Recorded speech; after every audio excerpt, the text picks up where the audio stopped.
Welcome to NEET UG Tamil. This is Karthik from Madurai. இன்னைக்கு நம்ம பார்க்க போற வீடியோ. ஸோ தொடர்ந்து வந்து பாத்தீங்கன்னா நீட்டுடைய இந்த மோசடிக்கு பிறகு வந்து நிறைய கேசஸ் வந்து ஃபைல் ஆகியிருக்கு. அது மட்டும் இல்லாம நேத்து வந்து ஒரு கான்ஃபரன்ஸ் மீட்டிங் நடந்திருக்கு. இதுல நம்மளுடைய எஜுகேஷன் மினிஸ்டர் தர்மேந்திர பிரதான் சில விஷயங்களை வந்து நமக்கு ஷேர் பண்ணியிருக்காங்க அந்த மீட்டிங்ல.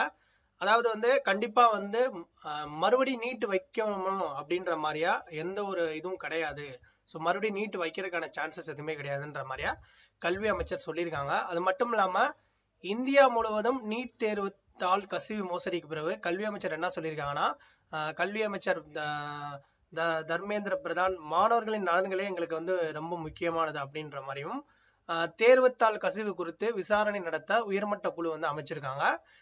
கண்டிப்பா வந்து தேசிய தேர்வு முகமை அதாவது என்டிஏ மீது கடுமையான நடவடிக்கை எடுக்கப்படும் அப்படின்ற மாதிரியும், நீட் தேர்வுத்தாள் கசிவு தொடர்பாக பீகார் அரசுடன் தொடர்ந்து தொடர்பில் உள்ளோம் என்றும் தர்மேந்திர பிரதான் கூறினார்.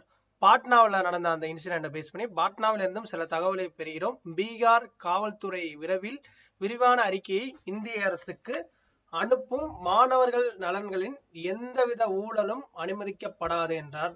ஸோ அப்படின்ற மாதிரி சொல்லியிருக்காரு. இந்த வழக்கில் குற்றவாளிகள் யாரா இருந்தாலும், அது என்டிஏவாக இருந்தாலும் சரி, அது சம்பந்தப்பட்ட அதிகாரியா இருந்தாலும் சரி, அவர்கள் மீது கடும் நடவடிக்கை எடுக்கப்படும்ன்ற மாதிரியா நாங்கள் வந்து உறுதியளிக்கிறோம் அப்படின்னு சொல்லிட்டு நேற்று மீட்டிங்ல தெளிவா சொல்லியிருக்காரு. யாருன்னா கல்வி அமைச்சர் பிரதான் அவர்கள் வந்து தெளிவா சொல்லியிருக்காரு. அது மட்டும் இல்லாம இந்த நீட் ஸ்கேம் சம்பந்தமா ஒரு உயர்மட்ட குழுவுல தொழில்நுட்ப வல்லுநர்கள், விஞ்ஞானிகள், கல்வியாளர்கள், உளவியல் நிபுணர்கள், அதுக்கப்புறம் பாத்தீங்கன்னா இதுல எல்லாருமே வந்து கண்டிப்பா இடம் பெறுவார்கள் என்று மத்திய கல்வி அமைச்சர் தர்மேந்திர பிரதான் வந்து தெரிவித்தார்.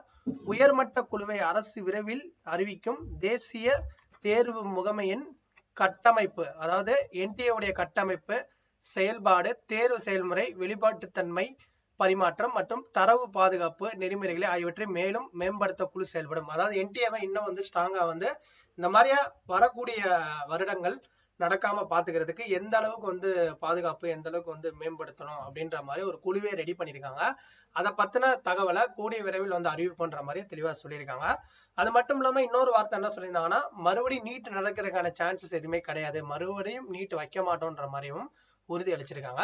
ஸோ இந்த வீடியோ பார்த்துட்டு கண்டிப்பா வந்து உங்களுக்கு கருத்து கண்டிப்பா இருக்கும். கீழே கமெண்ட் செக்ஷன்ல சொல்லுங்க. ஸோ நீட் வைக்கலாமா வேணாமா அப்படின்ற உங்களுடைய அப்டேட்டை கீழே கமெண்ட் செக்ஷன்ல சொல்லுங்க. தொடர்ந்து இந்த வீடியோ ஷேர் பண்ணுங்க. தேங்க்ஸ்.